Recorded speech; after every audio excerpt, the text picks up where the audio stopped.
So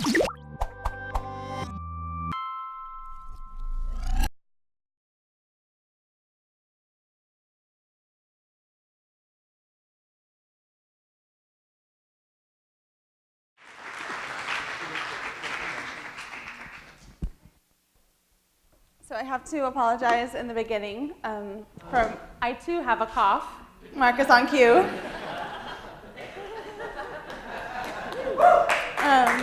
Thank you. It has been going on for 6 weeks, and it's asthma issue, and it's not like scary asthma, it's just really annoying asthma. Anyway, so excuse the cough drop. The cough drop is better than what it would be like if I didn't have the cough drop. Anyway, so, and also, Beth and I were the ones that have used the door opener that was here this morning, Karen Kopp. So before I get started, I'm going to take just a couple minutes to share some of our experience with you guys from working with her, and some tidbits that we found to be very, very helpful. She talked about that sheet that she gave everyone about objections and how to kind of prepare ahead of time. We found it very valuable to sit down as a team and come up with the objections together, and everyone kind of work independently to kind of come up with an answer to the objections, and then everyone bring those to the table, sit down, tweak them, combine them, figure out what works best, and keep all of that information on a Google Doc that your whole team has access to. And then as you start using and implementing some of those techniques, keep the Google Doc active so that if I'm in a situation and I use this objection, here's what I did, here was the situation, and here's what I said, and here's how it worked. I can even just super easy copy and paste the email address so that when Beth or one of our salespeople 6 months from now is in a similar situation, if they're getting a sticky spot, they can very easily glance through that document, find a similar situation and the verbiage we used, and just duplicate it. We have found that system to be very beneficial. So I wanted to share that with you. Also, one of the things that she talked about was the messaging and the verbiage, and we didn't realize how important it was. I've been doing this since college. We've owned Paperclip now for 11 years. You think you know what you're doing. They opened a door for us. I went on this meeting, had a great rapport with this woman. We had so much in common. It was a great meeting. She was going to meet with all these safety guys. I did these specs for her. She was like head over heels about them. Like, it couldn't have been better. All this back and forth. She said she'd send me a logo. She sent me the logo like in 10 minutes. Like, it was fantastic. And then she went dark. I time and dated her. She didn't show up for the call. And then she went dark. So I tried my normal. I'm kind of back to my old school follow up, nothing. So I sat down with the woman with Kopp Consulting that helps us. And it was the simplest thing in the subject line: are you okay? All lowercase, are you okay? Question mark. And then just simply say 2 sentences. Just following up on this project again. I haven't heard from you in a while. So number 1, I want to make sure everything's okay with you. And number 2, I want to make sure this project is still active on your list, or this project is still on your radar. If not, I'll take it off mine. 18 freaking minutes later, after 2 weeks of me begging her to get back to me on my own, 18 minutes later, she responded, guilt-ridden. So sorry I haven't gotten back to you. Gave me her whole story, what's been going on with her, gave me all the answers that I needed, and I was like, wow, that, like, son of a bitch, I really thought I knew what I was doing, and apparently I don't. When it comes to sales and prospecting, marketing and this other stuff, I'm okay. Anyway, so I just wanted to share those little tidbits because now "are you okay" is like a verb in our office. If someone's not getting back to someone, we'll be like, are you okay to her yet? And it's the simplest thing, but it really makes a big difference. So I just wanted to share a few of those little things that we learned from working with their company. Okay, so we will get started now with our presentation. So as I mentioned, we've had Paperclip for 11 years. Beth and I worked for someone else before we left and started our own, and I would say that was a leap of faith kind of a situation, and I think it's safe to say that runs in the family, and I get that from my dad. He decided for his 80th birthday that he wanted to go skydiving for the very first time. When people ask him why, he simply replies, "Why not?" I like to say that I get his passion for breaking paradigms in life in general from him, and apply that to business. I try, as a business owner, not to think like other people. If everyone zigs, I like to zag. I think it's important to break paradigms. I think it's important to stand out from the crowd and really be different. And when you're out there talking to your customers about, like walk the walk, talk the talk, right? So you really need to show it in some of the marketing and some of the activities that you take on as a business owner. So we are going to talk about how you can turn your customers into raving fans. The reason I put this presentation together is because over the course of 6 years, we saw a 20% increase in our sales for 6 consistent years without any active prospecting or cold calling. This is before we called the door opener. And we were like, wow, this is really pretty incredible. And so we sat down to kind of think about it and to figure out what we were doing right. And we determined that it is likely what we call the loyalty program that we have in place that was contributing to our success. When I say loyalty program, it's nothing that official. It's nothing our customers know about. They don't sign up for it. It's nothing that's really kept track of. It's not like a whole punch card or anything like that. It's just something that we have in place to provide extra touch points to our customers and make them feel special. That's all it is. And we do believe that it has really played a big part in our success.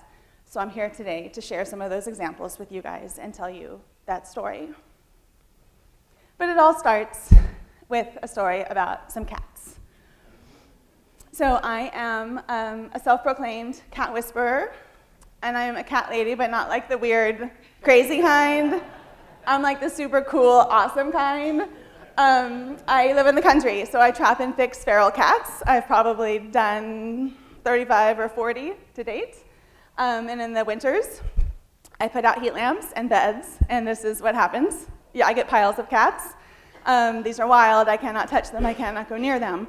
Well, once, one guy was new. He showed up. I didn't know his story, but he really wasn't in the tribe. They weren't really letting him in.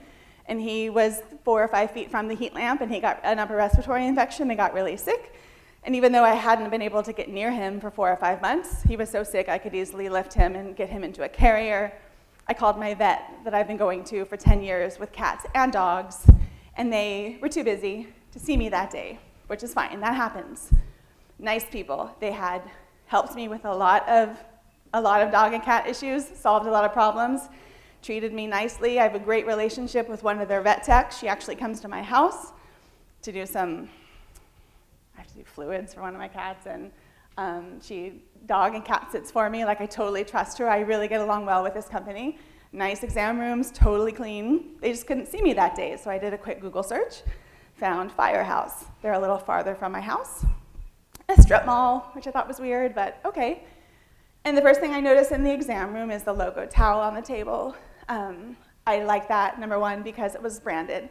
But number two, because it was just nice and inviting and warm, and especially when you have a small animal, better than that metal cold table.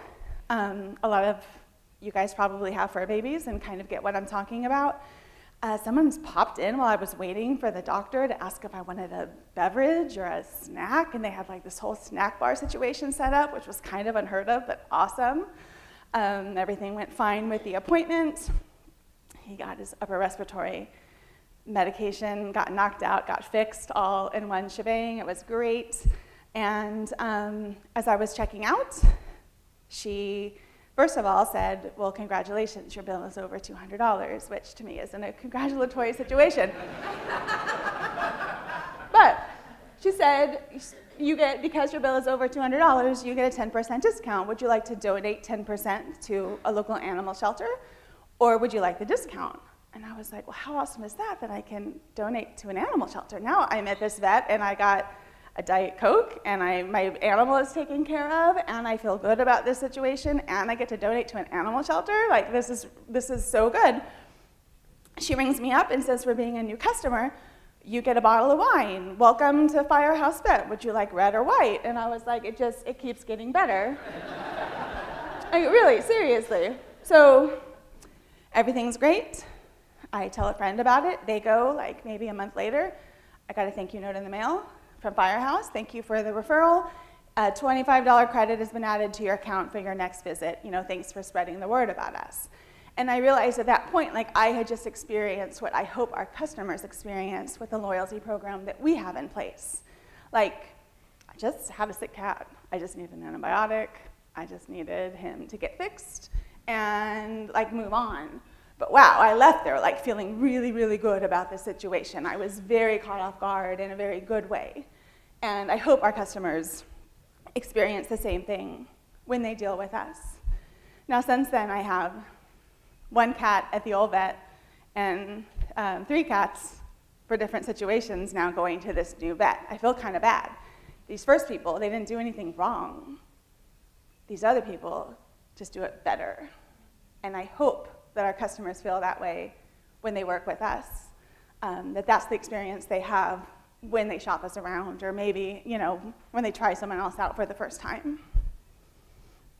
So in order to get Raving Fans, it all starts with loyalty. And I'd like you guys to all think for just a second about yourself as consumers and what brands you might be loyal to. Not necessarily in our industry, but just out there in like real world life. Our family is a Ford family. When we have a family get together at our house and my husband's cousins all line their trucks up against the fence, we look like a Ford dealership. They're all the same Ford truck. My family, my sisters and I, were addicted to Diet Coke at a very young age. There's no Diet Pepsi in our house ever. It's always Diet Coke. So you notice, you can see, it's very easy to spot trends like in yourself and in your families. Would anyone out there like to share any brands that they might be loyal to? Apple. It's a good one. Like it. Nice one. Patagonia. Quality. What was that? Oh, okay, good. Gas station. That's great. Yeah, no, and I have a 1 or 2 that I'll go to, like a gas station that I kind of get stuck on that I look for as well. Ace Hotels, especially now, right? So you want to think about those brands and figure out why you're loyal to them. What characteristics do those brands have that make you want to keep going back, and see if you can implement those in your own business? Are they reliable? Do you get the same experience every time? Are they convenient? Things like that. In 2017, a study was done of the most loyal retail brands. Not surprisingly, Google was on top. Amazon was in a short second. Apple came in 3rd just for tablets. I think for phones, they might have been in 8th place. And then Netflix for live streaming came in 4th place. So why are customers loyal? It's usually because they're very satisfied and comfortable, and it's just too much work to switch. That's what it comes down to. And that's what it comes down to us sometimes individually. Like, you might find a new supplier that seems really nice and has great stuff, but sometimes you just go back to work and you just go back in your new routines, right? And you kind of forget about them. Our customers, our end users, our prospects feel the same way sometimes. Sometimes it's just too much work to kind of make that extra effort because they already feel loyal to the people that they're currently working with. But it's so important to us because it's so much cheaper to grow the business within the customers that are already working with us. And those loyal customers, it doesn't take much for them to become raving fans and true advocates for our brand. I remember once, we have a fall party for our customers every year, and a customer that we had worked with for a very long time was there, and a relatively new customer had shown up, and I was walking with a relatively new customer, and I was just about to introduce her to the established one, and she jumped in and said, "You're new? Like, oh, you're gonna love working with Paperclip." And she just gave this like 30-second commercial for my company. And it was so fantastic. She said all the same stuff I would have said, but coming from her, it was about 1,000,000 times more impactful than if I had said it. So if you can get your customers to that point and to be raving fans and be advocate for your brand, they really become worth their weight in gold. So what can we do? Where can we start to get the customers like on the loyal bandwagon? it's pretty interesting because the first place that you want to start is inside. You want to start with your employees because they're the face of your company so often. And they truly are, your customers' attitudes mirror your employees' attitudes a lot. So if your employees are ever disgruntled or unhappy, or you have a high rate of turnover, your customers are going to feel that, and they're going to feel a little bit uneasy working with you. So it's important to think about your employees and what you can do to keep them around, and make sure you don't have that turnover, that revolving door, because it's just a really big warning signal to the customers. So some ideas to help employees stick around and be loyal to your organization. A lot of millennials will tell you that the biggest frustration for them in their jobs is they don't know what's expected of them. They go to work, they try hard, and they don't really know whether or not they're hitting the mark or not. So keep that in mind to set their expectations. Some of these things Catherine talked about in her session yesterday, and we've talked a lot. You heard empowerment also in one of the sessions as well. Make sure you empower them to give them control, especially your salespeople that are out there talking to your customers directly every day. Find out what's important to them. I actually learned this in a session at skucamp last year. I think it was, I can't remember his name, it was one of the right sleeve employees that was talking about it, really drilling down to find out what your employees want and what's important to them. For example, if maybe they're interested in being management one day, but maybe they've only been there a year and that's not something, you're not gonna have a position open, or maybe they're not qualified yet, but if you can put a career plan for them and get them thinking to know that that's possible a couple years down the road, they know that you're really investing in them and they're more likely to stick around. Another thing, this is a no-brainer to you guys, I know, is to improve culture. So just think about that in terms of there's little tweaks that you can make to your own company to get your employees to stick around a little bit longer. It will definitely have an impact on your customer loyalty. The second thing is service. A study was done with waiters that, when you eat at a restaurant and they throw the mints down on the table with a check at the end of your evening.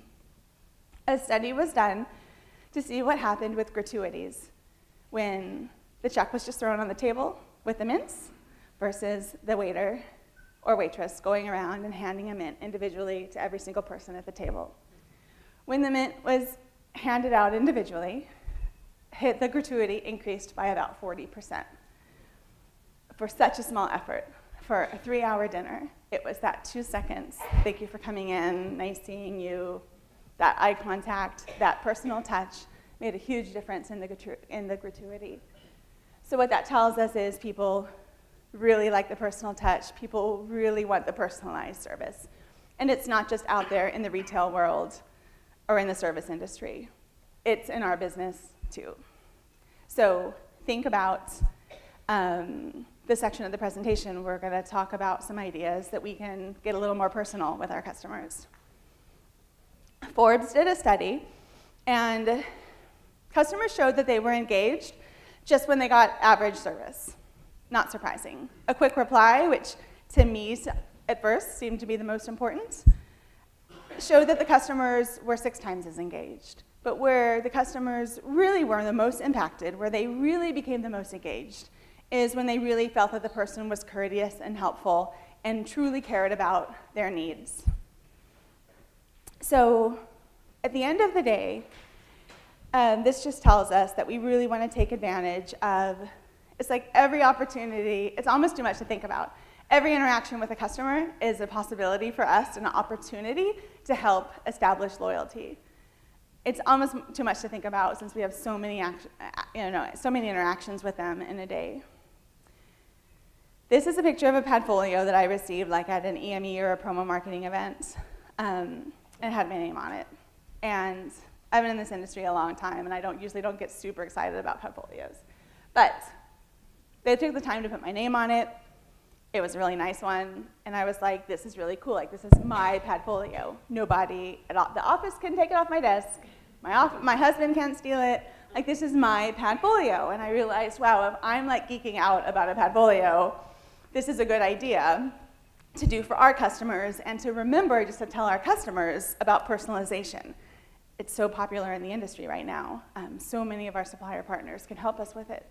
So we might as well, and the suppliers that are in the room, if you guys can do personalization, think about that when you're talking to your distributors, when you're like marketing to your distributors, because it's still really impactful even though we see this stuff every single day. Because at the end of the day, we all want to feel special. We all want to feel like people care about us and that people want our business.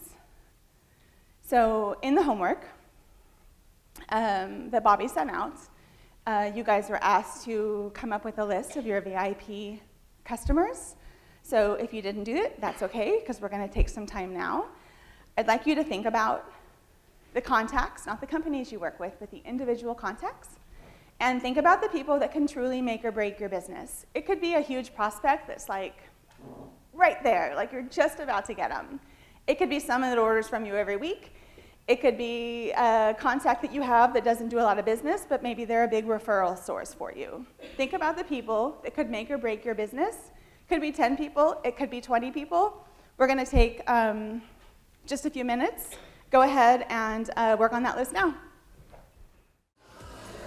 So now, what I'd like you to do is think about we're not going to go there yet. Think about what you know about those customers on a personal level.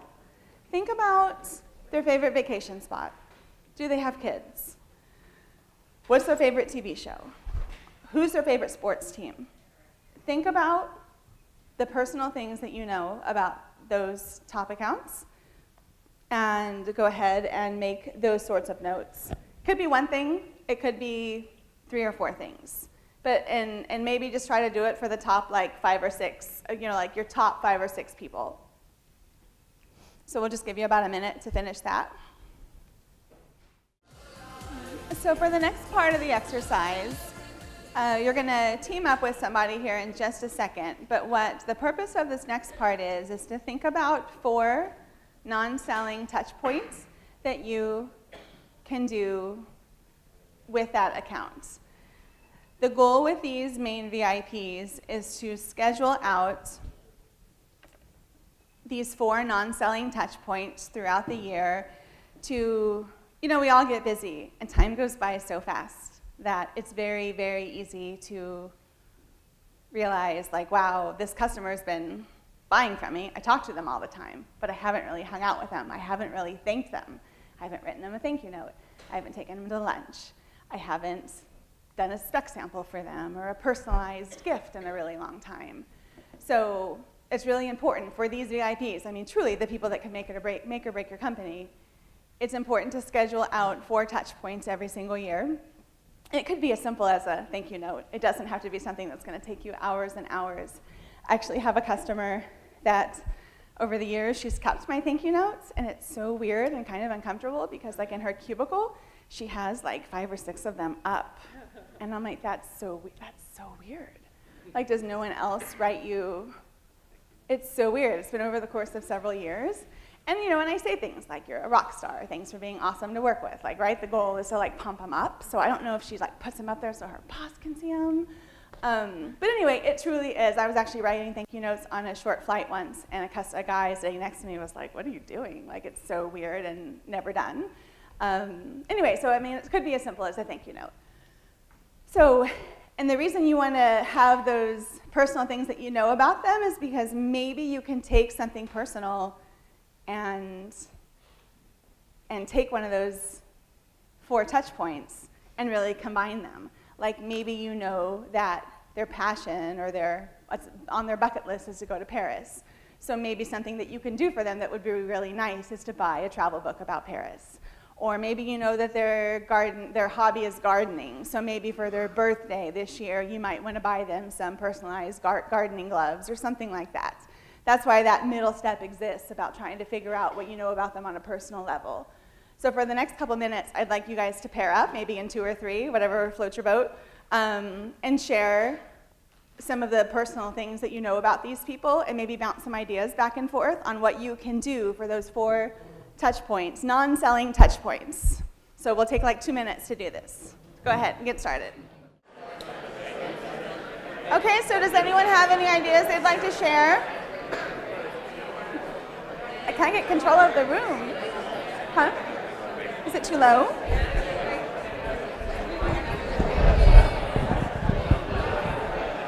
Does anyone have ideas they'd like to share? Is that better? Hey, Ruth. One thing I was going to mention. Actually, I'm just saying, interrupting, let this awkwardness kind of die down so we can give control back to you. I'm just kidding.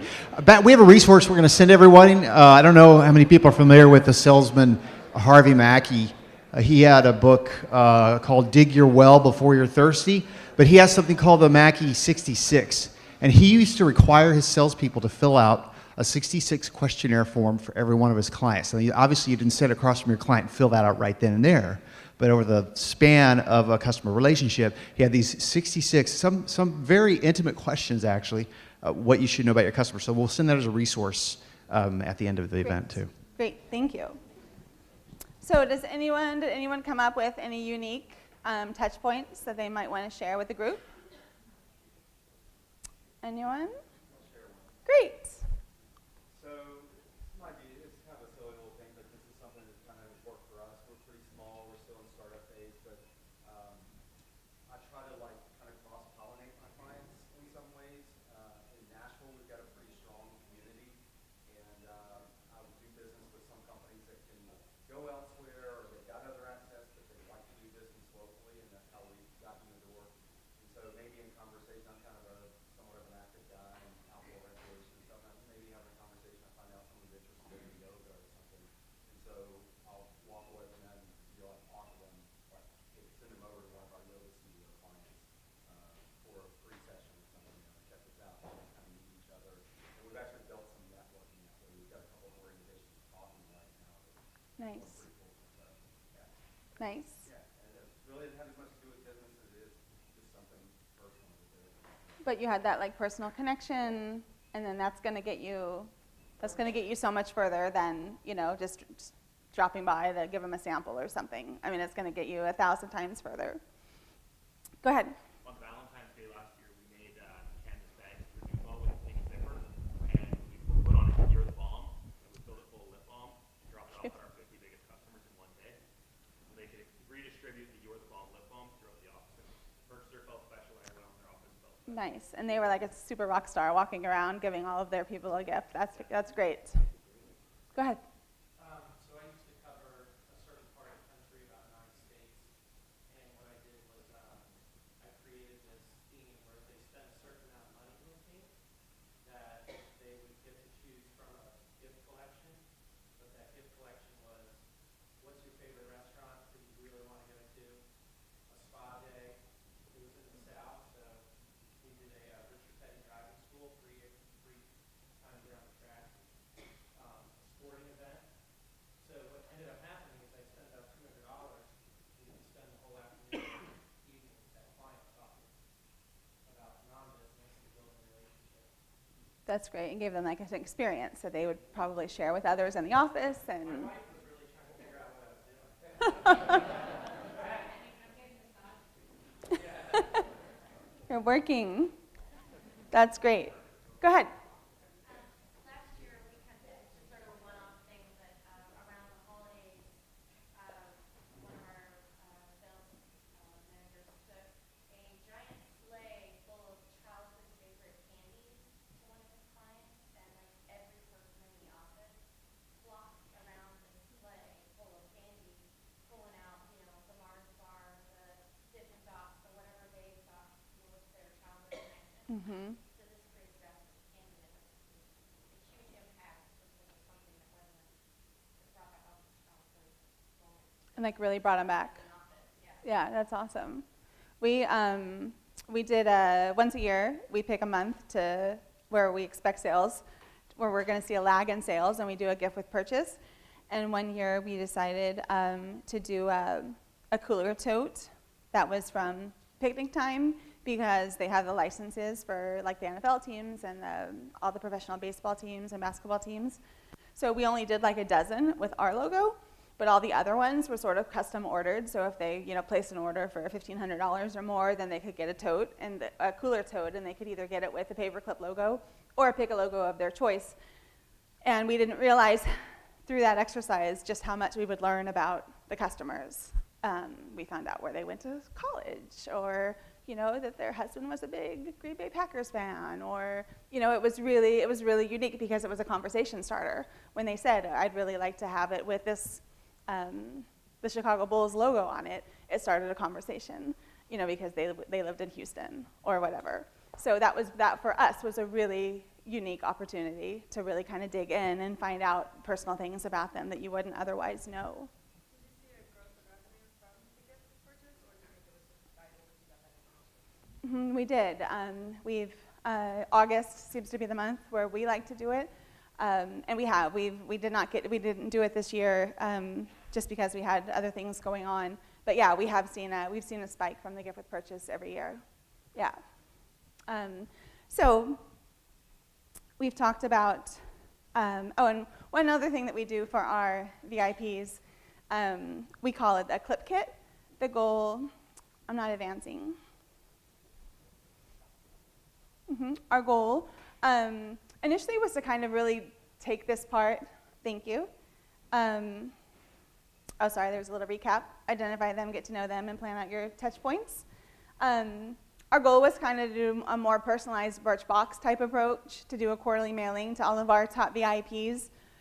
But we just didn't have the manpower to be able to do it, so we just decided to do a really nice quarterly mailing, which we call a clip kit, to our customers. So last fall we did a sweatshirt blanket, and the customers went nuts, and several customers took pictures of themselves wrapped in the blanket and sent it to us, which is, someone mentioned that earlier today, them sending pictures with the product, which is always so great.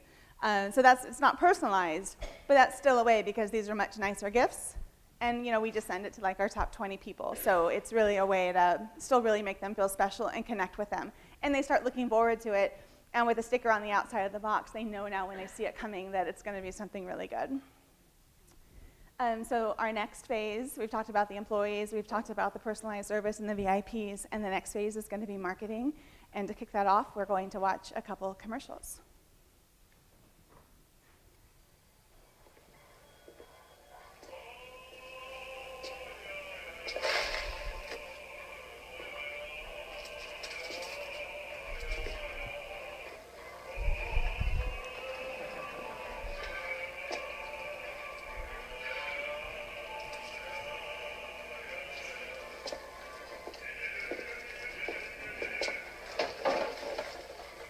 I don't want any trouble.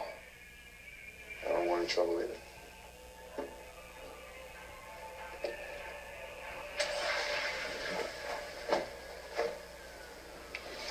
You know you forgot to take your mask off, right? We should probably get out of here.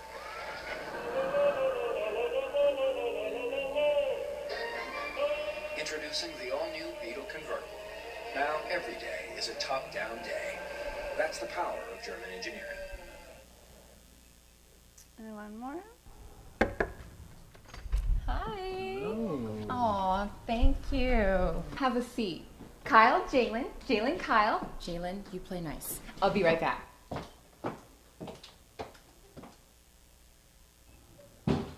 What's going on, little man? I see you got your game skills down, Pack. You might have your hands full once I'll pick up the controller, man. Put it back. Keep your hands on my mama. Keep your hands on my Doritos. Jalen, are you playing nice? So I know, I hadn't seen that one in a million years, so when I found it, I'm like, I have to use it.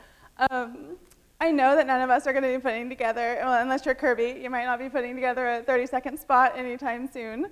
But the reason these are applicable is because the marketing technique it totally applies to what we do. The car commercial wasn't telling you about their new anti-lock brakes and their gas mileage and their new airbags. It was just telling you a story and entertaining you and making you laugh and making an impact, making that car brand memorable. The Doritos weren't giving you highlights about how crunchy and delicious their chips are. They were just simply entertaining you. We can do the same thing with our promotional products. We can do the same thing with our marketing, and this goes for suppliers and distributors as well. We like to celebrate non-traditional holidays with our company because it's so unexpected. We get, Seth Godin always says, surprise and delight your customers. We get a big response from our customers when we do things like an Earth Day mailer. This was from Media Tree, and it was so simple. It just slid in an envelope. Very inexpensive to mail, very inexpensive to buy, but very impactful because it moved people. And anytime you can move people and not just products, you're going to get a great response. They just flipped the card over, and they could go to a website where they could pick a country anywhere in the world to plant a tree in honor of Earth Day. We got like a 65% return on this direct mail piece. And customers talked about it for a really long time because they truly felt like they were making a difference. This is one of our favorites. This was a breast cancer mailer that we did in October to all of our female customers. So it was a nail file. Since we're Paperclip Promotions, Nice Clips was the name of the mailer. And it was a nail file that basically the message was, when you use the nail file, remember to do your monthly self-exam. That was the message there. Again, trying to make an emotional connection and trying to move people and not just products. So I mentioned in the beginning, I mentioned our loyalty program. And we started that with a new customer gift. We do a lot of gift giving with our business. It started out very simply.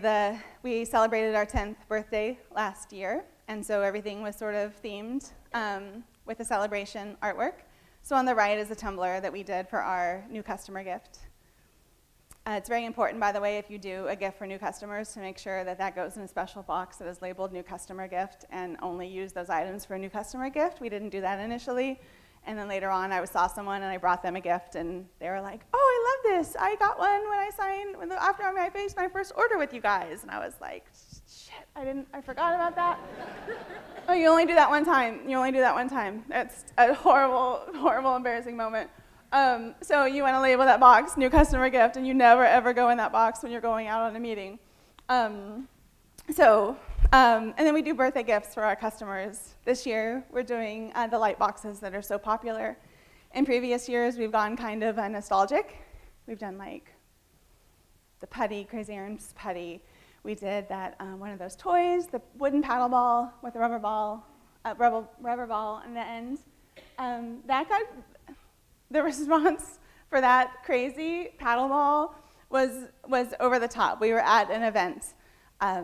It was the HR, one of our customers had a lot of HR people in town, and we had a table, and we were chatting with people that we work with there. And this one woman came up to me 3 times over the course of 2 days to thank me for remembering her on her birthday and sending her that paddle ball. Because, maybe she didn't have a lot going on in her life right then, I'm not sure, but it was just so crazy impactful. It cost us 60 cents. It cost us 60 cents, and it made her feel like a superstar. I think for certain people, maybe they don't talk about their birthdays, especially if they work in a big office. So the fact that they get something that they get to put up or gives them some attention makes people notice them and realize it's their birthday, so you really do make them feel special, more than just saying happy birthday. It's a little difficult. We do over 200 birthdays every year, and that can get a little tedious. But once we see the results and we see how happy it makes everybody, obviously it's really worth it. And then a couple times a year, you need to stop and go through your new customers and figure out who you don't have birthday fors, and it's this never-ending cycle. It's a lot of work, but it's totally worth it. Just remember, with the birthday gifts, this year it's pretty tedious because we put the little letters on it before we send it. You probably want something less tedious because this is really time-consuming. But they love it. They love it. We also do referral gifts. And if someone's going on a trip, we'll send them, a journal so they can journal when they travel. If someone has a baby, we have a baby gift. If we mess up on an order, we have a whoops gift. There's, like I said, there's a lot of gift giving going on, but I believe as part of this loyalty program that we've implemented, because of all those personal touch points, who doesn't like getting gifts in the mail? Really. I think it's made a big difference because they just feel that connection to us. And it's, I hope, just like the example of the vet's office, that they feel like that helps make it fun to work with our company. So for the loyalty program, you want to surprise and delight your customers, celebrate non-traditional holidays, and try to implement gifts like new customers, birthday gifts, and the Whoops gifts. So it's really hard. You know, when you're talking about marketing and branding, you know, you're developing your brand. It's not up to us, right? It's up to our customers and what the customers think of our brand. So it's really difficult sometimes how to pinpoint, if we're not really truly in control of our brand, how can we help make everyone out there not just like it and appreciate and get it, but now truly make the commitment to be loyal to it. So you really kind of have to think about it, and I know it can be a little bit overwhelming, but as part of what we're going to do here today, we're going to skip this part because it's not super applicable.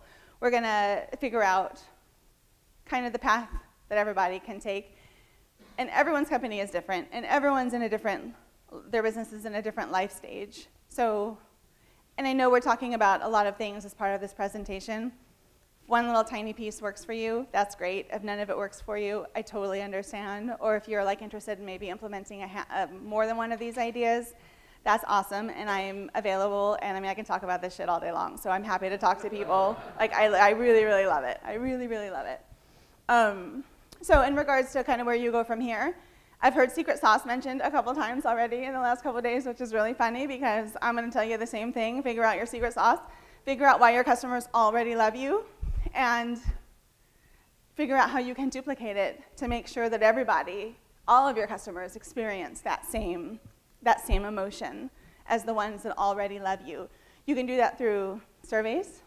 You can have a focus group.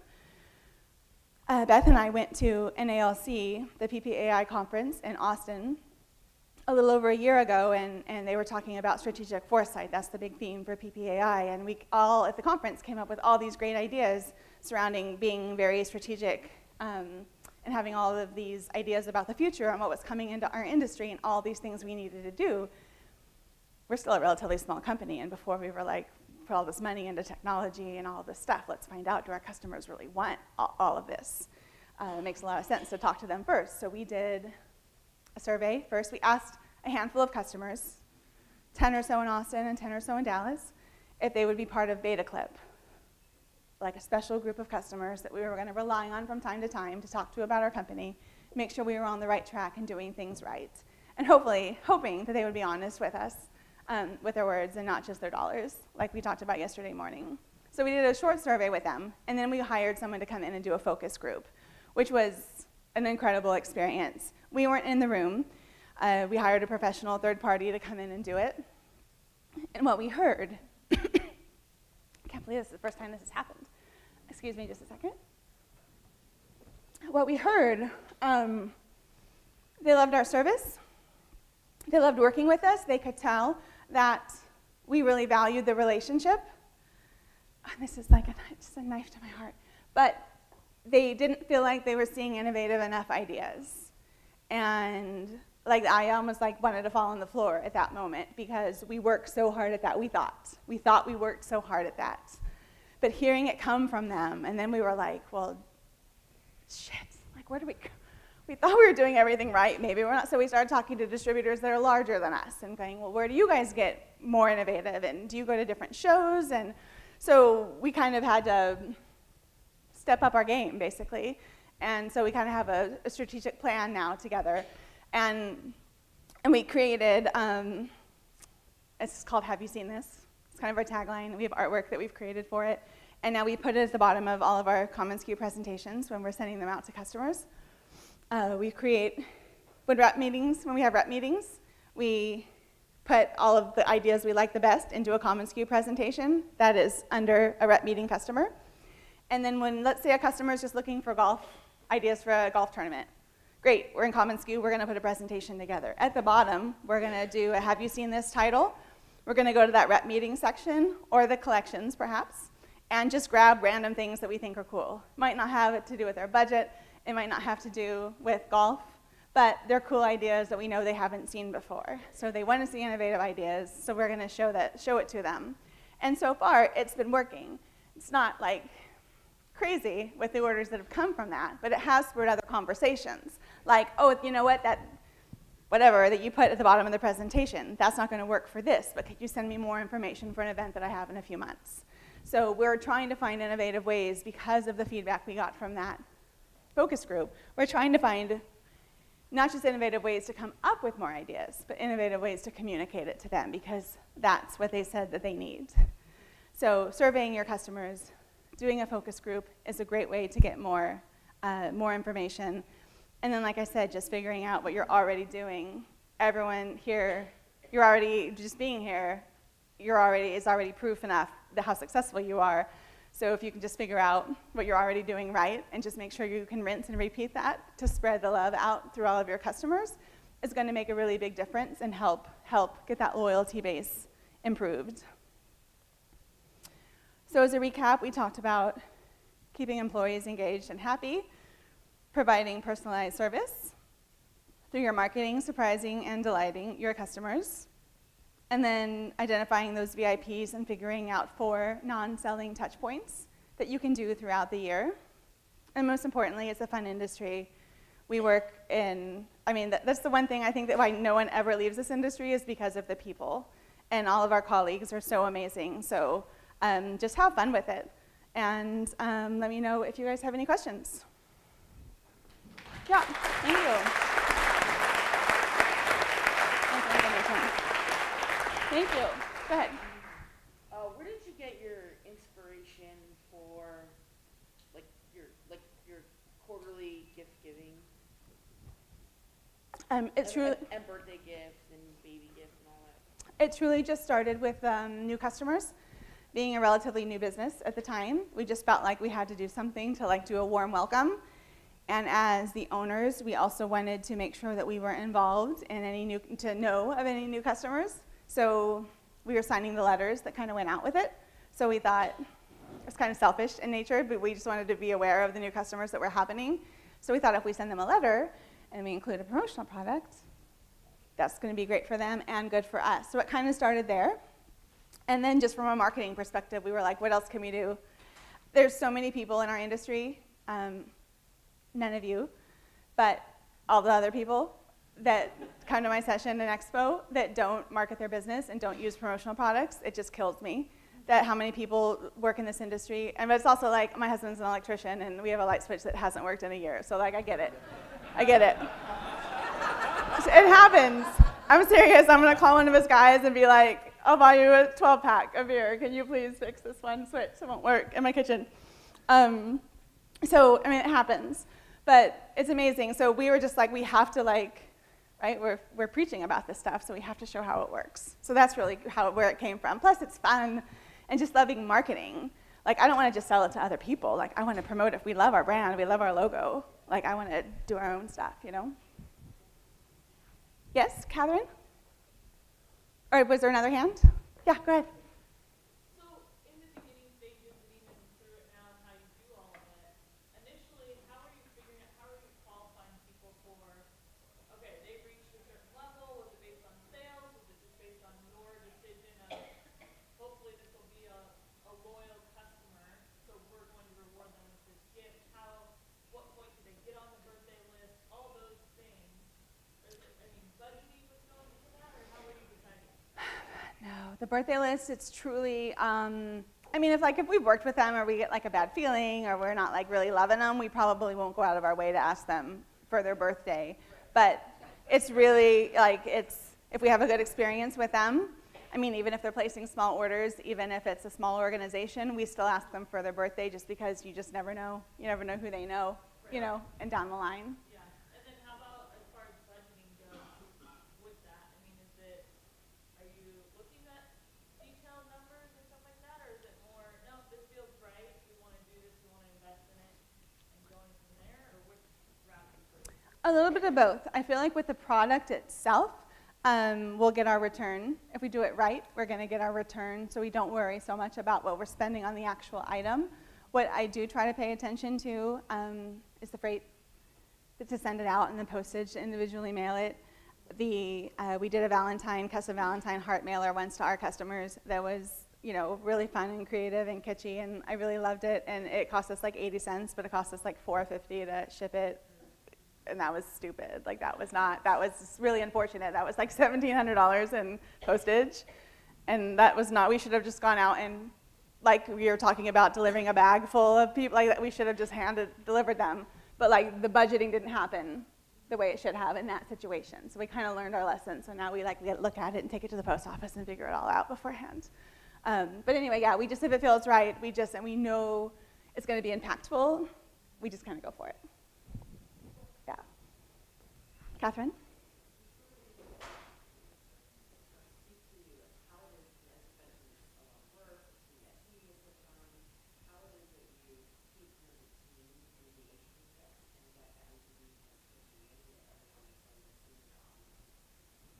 Absolutely. We have we have 3 inside salespeople, and then we have a production person that helps with orders, and it is the production person they're sort of the lead on the loyalty program. So as far as like watching the birthdays and the calendar and making sure that things ship out when they're supposed to, and then that's all of our sales people's responsibility to like sort of request. We use common SKU in the note field and tagging to request when people need new customer gifts or referral gifts, which is super handy. So thanks for that. But really, because the team sees the value in it, and when you hire the right people, if Gloria ever got in a pinch and needed help, like with the birthday gifts, if there was 17 birthdays this month, everybody would just be like, I'm in, let's all sit down for 20 minutes and knock it out. It's just because it's a small office, that's just kind of how it happens. Everyone has no problem. And sometimes, and we try to really oversee that too. If I see her sitting down and the stack on the table is taller than she is, trying to get this stuff out, then I'll just kind of be like, okay, everybody jump in for 15 minutes and let's help her. And then they have no problem, and then they kind of feel bad that they didn't realize it, that they didn't jump in kind of on their own. But yeah, it's definitely a team approach. And it can really get overwhelming, but like I said, the end result, like when those people come to you and they're just so like, wow, you remembered my birthday. I mean, we all sign up at restaurants and stuff, and we all get the email for the free appetizer, and that's not very personal. Like it's my birthday month, so like yesterday when it started, I got like 10 emails from retail places that I really don't even go to anymore just because I filled out a form at one point, like not personal, whatever. But when you see from the birthday gifts and you see the results and the people that are like really like, wow, I cannot believe you remembered my birthday. Like I haven't ordered from you in a year and you still remembered my birthday. Like, yeah, it's totally worth it, and everyone feels that, I think. Yes? Probably have just time for this one last question. Sam, it's all you.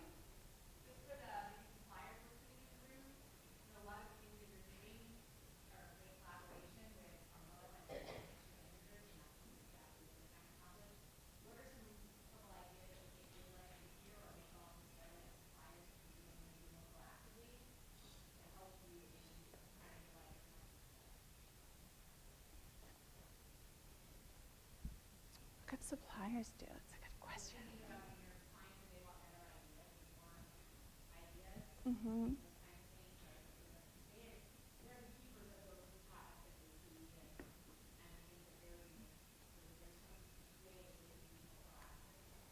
Yeah, I think for suppliers, I think it's a great reminder for you guys to realize that as distributors, like all the noise that's out there, all the email blasts, and especially as we get closer to the end of the year and the show that's coming up, to really see your products, like you guys really have to, it's kind of on you to really stand out to us, just because we all get in the mode, like, yeah, if the subject line's really got on an email, we're gonna glance at it to see like what you guys have going on. But like innovative direct mail and showing us your products it's really so important, and not just a box of, please, not just a box of a bunch of products thrown in it. Like that doesn't help us really. But if it's a couple items and the packaging is nice and you really can get our attention, like that's super helpful, and then we'll just turn it around and put it right in the hands of our customers. And of course using common SKU and watching our feed in our presentations and making comments and throwing out an offer to do a virtual or something like that, or that. Go ahead. Just a quick side note too, we've been emailing our suppliers now, like, based on this feedback from Paperclip, we've been emailing all of our suppliers before they come to see us, like, guys, really, like, we put so much effort into what we show our customers, and like, very curated specs that we show everybody, to our suppliers, we're like, we need you guys to think about coming to see us, like how we think about seeing our clients. Targeted. So like, don't just come and show us a bunch of shit that we've seen like forever, Mhm. right? Like we need, like even for our parties that we do, we have to tell everybody basically what's free, because otherwise, we're all guilty of this, but everybody gets a little bit lazy. Yeah. Really And just in the habits. Yeah, it's Like, now we go think about going to see, right? Right. It's like, no, you need to think about, okay, we're gonna go see Paperclip today, here's we know, like they've told us, these are the 5 markets they call on, and these are the types of people they talk to, and these are the budgets that they sell, price points they sell in. Kirby and Bill on their podcast talked about this earlier this year, I think, kind of per our request, because for vendor rep meetings, we did a request to everyone, like she just talked about, to please bring targeted ideas. These are our top customers. This is what they buy for. When you come, please don't give us your normal song and dance. Like, please bring us targeted ideas. We will do our very best to go out and sell them. Like, that's why we have rep meetings, so that we can go sell your products. And it was very bizarre, because the initial feedback we were getting is that they didn't want to do that. A lot of vendors were like, but I already have my spiel down. You want a custom presentation? Are you crazy? That's kind of what we heard at first. It got much better after that. Maybe everyone heard your podcast. But anyway, yeah, so just like we were talking about with the VIP personalized service, I think if suppliers can take it to that level and learn if distributors, I know some distributors are super weird about this, but if you can learn a little bit about our top, like 1 or 2 customers and bring us targeted ideas, then that sales cycle will get a lot shorter, and then we can go out and sell your stuff much faster.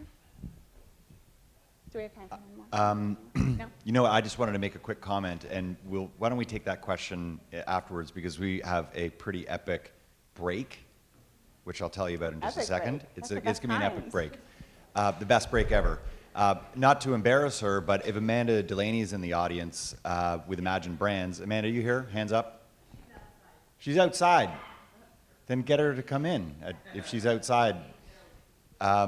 What I was going to say about Amanda Delaney is that she's probably one of the hardest working, most creative supplier reps in the business in terms of how it is that she utilizes Imagine's products and writes handwritten notes and does really interesting samples that speak to the specific personalities of the people that she's trying to engage. And so Amanda, you've done a really good job with that. Maybe you'll find yourself on stage next year to talk about how you do that on the supplier side. Yeah, there you go. So shout out to Amanda. Any suppliers that if they're listening to Ruth going, gosh, we're a big supplier company, we can't do this, you can't scale. This absolutely works on the supplier side as well, and I think the modern distributor is looking for that authentic connection, and Amanda, you're certainly leading the way there as well. So congratulations. Everyone settle down now. Everyone settle down.